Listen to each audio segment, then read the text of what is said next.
Hello and welcome. I'm Firefighter James Arnold, 3776 of Surrey Fire Brigade, and this is my presentation, or observation as you will, on water rescue. So before we go live and go down to the river and I show you all the good stuff, all the exciting stuff like eddies, flow river, direction of flow, so on and so forth, we've got to cover something really important first, and that's PPE. So this is the bare minimum PPE, what you should be wearing if you're entering the water. This is obviously my my own personal issue, very similar to the fire service with subtle differences. So obviously you're going to have a base layer, which is probably made of a merino wool, keep you warm. Over the top of that then I'll probably wear a woolly bear, which is issued with the fire brigade. Instead of having a dry bag, I have got split trousers and top, which you can wear, and a pair of specific water shoes, which we'll talk a bit more later on. I've got a PFD, personal flotation device. Fire Brigade has got a life jacket. We'll speak about the differences later on in the video. Got a helmet. This one can be worn in the water with the chin strap done up because it's made for that. I'm going to skip what that is in a minute. We've got gloves. You cannot wear those if you want. When you're handling ropes, maybe not. But if it gets really cold, I say put them on because you've got to have warm hands. If you've got cold hands, you're probably pretty useless. This is a 15-meter throw line. We've got one of those in the fire brigade. We'll demonstrate that later on. And this is a 3-meter tow line. So you put that around your waist. You've got 3 meters worth of line if anyone needs help. But most importantly, what I wouldn't go into the water without are these bad boys. So these are a knife, obviously. Massive safety PPE. If you get any problems, any snags, you've got a knife, you can cut yourself away. So that is my PPE for the water. So as you can probably guess or worked out by now, water rescue is equipment extensive. You've got a lot of stuff to put on. You probably sometimes haven't got a lot of time to get changed into this kit, so you've got nowhere inside out. So drill is very important. But never ever go into the water if you're not ready. Don't go into the water if you haven't got any of these pieces of equipment, because it could be fatal, not for the casualty, but for ourselves.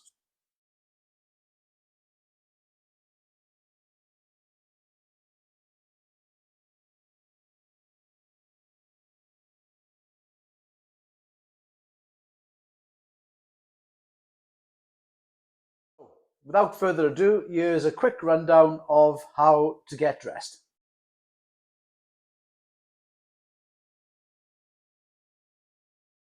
So now you've seen me get dressed really quickly, I want to talk to you about some specialist equipment like I promised. So we start from the bottom and work our way up. These bad boys are Baffin water shoes. I'm not sure if you can see it. Hopefully you can. In there, they've got holes. Now, those holes are directly linked to these slits and they will always empty water. So when you got your foot in them, they won't fill up with water and they won't weigh you down. So they self-empty in shoes. Absolutely brilliant and probably essential for the water.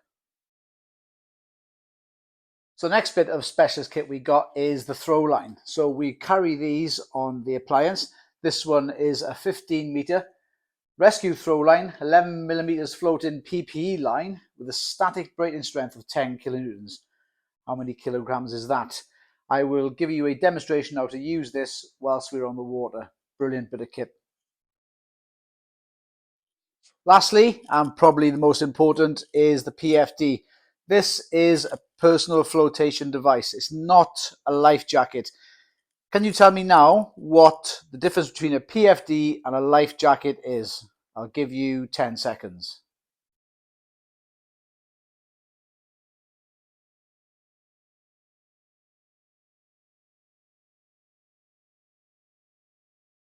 So the main difference then between the PFD is this just keeps you afloat, and it keeps you afloat in any position. What a life jacket does is when it deploys, it will roll over and put you so your head is facing out the water. That's the main difference between a PFD and a life jacket. Life jacket is always better, probably when you're not kayaking, but we're not talking about kayaking, we're talking about saving casualties. Great bit of kit, never enter the water without it. So what I'm demonstrating in this part of the river is laminar flow. If you look on the river, it's the same speed all the way down. So it's the same speed over each side of the river. So laminar flow, even though this is a bit turbulent and it's going quite quickly, As you can see, it's the same going on the left, in the middle, and on the right. So as you can see behind me, we've got a man-made weir, and the effect we got here is what's called the washing machine effect. If you look at the water, I'll zoom in a bit closer. If you look at the water, it's coming in quickly, but leaving slowly. What that means is there's something going on underneath the water. There's something turning around there. So I'll say it again. So it's coming in quick and it's leaving slow. And at the point where it's leaving slow, it almost looks like if it's boiling water, bubbling water. So what's happening there is we got a washing machine effect going on underneath the water. So if you get caught in there, it's probably going to be game up, game over. You don't want to be caught in any man-made weirs. Very, very dangerous. So as you can see in this part of the river, we got another man-made weir, which is massive. This is going out as fast as it's going in. But you look at the size of the turbulence. Do you think we'd do well if we went in there? You'd probably come over the top, you go down, you get spun around and then pushed away. Probably wouldn't do that well in this part of the river. So what I'm demonstrating in this part of the river is we've got like a semi-man-made weir. We've got blocks on either side, but it's not quite a full weir. So what it's doing is slightly different. The water is coming in quite slow, but it's going out quite fast. So the water is being drained into the middle, but it's going out quite fast. This is not a bad place to fall in the river because you'll get pushed out. It hasn't got this boiling point on it. But this is what we could be called a turbulent part of the river. So obviously you've got the laminar river coming in nice and slow, and it goes in, it pushes through, pushes out nice and quick, and that's what we call a turbulent part of the river. Okay, so now we're going to talk about river left, river right. So as the river is coming down the valley, I am stood on the right hand side. Basically what that means is, whichever way the river's flowing, i.e. is going that way, so if now it's going from my left to right, I am now stood on the right side of the river. So as the river's looking down the valley, this is the right side, that's the left side of the river. It would probably make more sense if we said port and starboard. We can't get it wrong that way, but it's not. It's river left, river right. So now we need to talk about working zones and safe working zones. We've got 3 zones. We've got the hot zone, which is actually in the water. You've got the warm zone, that's 3 meters from the working end into the cold zone, which is 3 meters actually away from the end. I could argue that though, if I was stood on the rock face there, I'm not in the hot zone, I'm in the warm zone, but the river being the river is, I wouldn't be comfortable standing here without work restraint like a harness and a line or a buoyancy aid. We're too close to the hot zone to be safe. So just to reiterate and say it again, we've got the cold zone, which I'm currently in on the banking. We've got the warm zone, which is 3 meters from the working edge, and then you've got the hot zone, which is actually in the water itself. It's not all doom and gloom when it comes to rivers really. There are some good factors about rivers which we can use to our example. Like behind me here, we've got what's called an eddy. I'll zoom in for you. So this section of slack water, what's happening is the water is coming down over this rock. It's creating a bow wave over. It's going either side of the rock, and then the water's coming in behind and causing this bit of slack water. That slack water is called an eddy. And if you're in trouble or you're in the water, what you need to do is, rather than aim straight across the top of the rock, aim for the side, aim for the left, aim for the right, and try to get into the eddy. Because if you get into this part of the river, it will hold you. It will hold you there all day long. It won't push you out, and you will be safe. And it will aid the rescuers when we come looking for you with our throw lines. What we're going to talk now about is throw lines and clean line. What clean line mean is you don't tie knots in anything. So when you're in the water, you don't tie knots in anything. You don't wrap this ever around your hand like that, like so. Because if you throw it in the water and someone pulls on it, that's only going to go tight, it'll pull you in the water.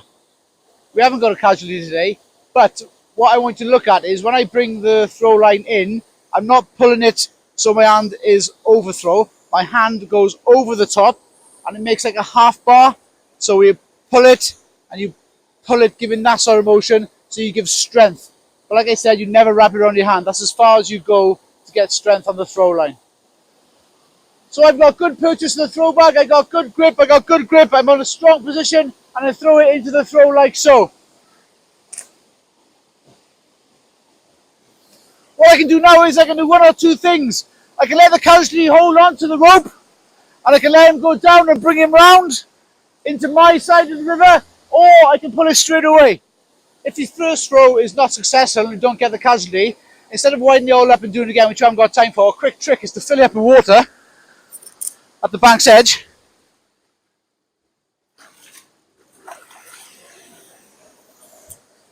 Get your position, grab the end, and throw it again.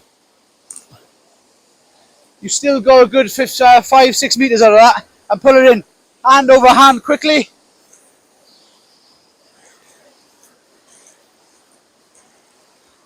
Bringing your casualty into the side like so. So we show you again from a different angle. As you can see, I've got the rope in hand. It's all stacked up. We've got the casualty coming down the water, and we just throw it in underhanded. Getting full length of the river. Now watch as I'm pulling it in. My hands are overhand. They're bringing in. And you've brought the casualty to the side.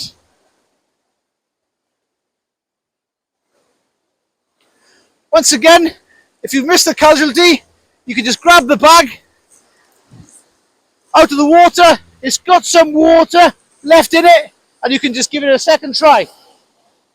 Again, getting a full distance of the river, more or less. Hand over hand, bringing the casualty in.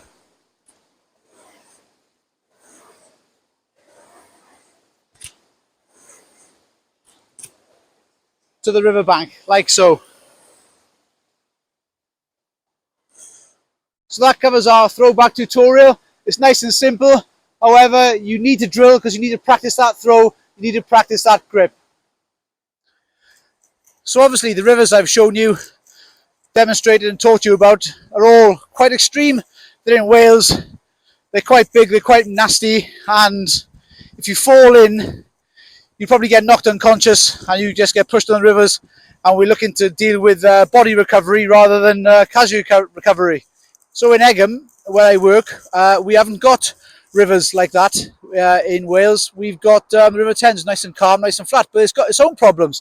Like we got a flat, calm canal, but how deep is it? The visibility is absolutely poor. You can't see nothing in front of yourself. So there's other things to think about. So thank you everyone for watching the first part of the video, which was the outdoors and hands-on material. What we'll do now is we'll go into the appliance bay and talk a little bit more about the life jackets I promised, the E-Deck Marine Pool 150. Thank you very much. So as I was saying about PPE and life jackets, what we carry on board the Surrey fire engines is this bad boy of equipment. It's the E-Deck Marine Pool 150N Classic 150 life jacket. What the 150N stands for is newtons, so it's newtons of buoyancy, and a newton is a measure of force. So 10 newtons is 1 kilogram of buoyancy. This particular life jacket is rated from 50 to 120 kilograms of safe weight. So I'm about 110 kilograms. This would suit me down to the ground.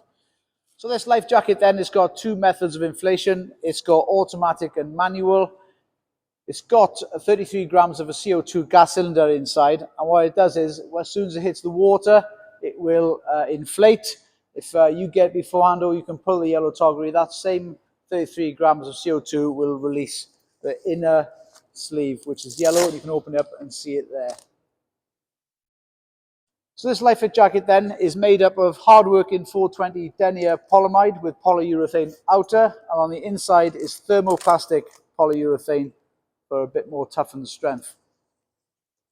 It's ergonomic in design. It's got webbing on the back, and it's got a leg strap which goes out underneath and accumulates in a trident buckle for comfort. It's got stainless steel buckles, and it's also got a stainless steel D-ring which you can attach stuff to. And this particular model is even better because it's got reflective tape for extra safety to be seen in the nighttime or from a distance. So that concludes what I'm saying about PP and in particular the life jacket. What we'll talk about next is the hose inflation kit. Here we have the contents of the hose inflation kit. What this does, it provides a frontline first response where the casualty is conscious. So in the contents, we've got a BA cylinder, which is there. We've got an 8-bar regulator. That's the gauge which tells us how much air is in the BA cylinder. We've got a 70mm hose. We got the inflation cap and the one with the pressure relief valve on it as well. We got the air lines and the inflation unit itself. That is the contents of the hose inflation kit. If you'd like to follow me downstairs, we will rig it and check it out. So that concludes the video for today. Thank you for watching. I hope you enjoyed it. Let's go down to the appliance bay and play with that hose inflation kit. Thank you.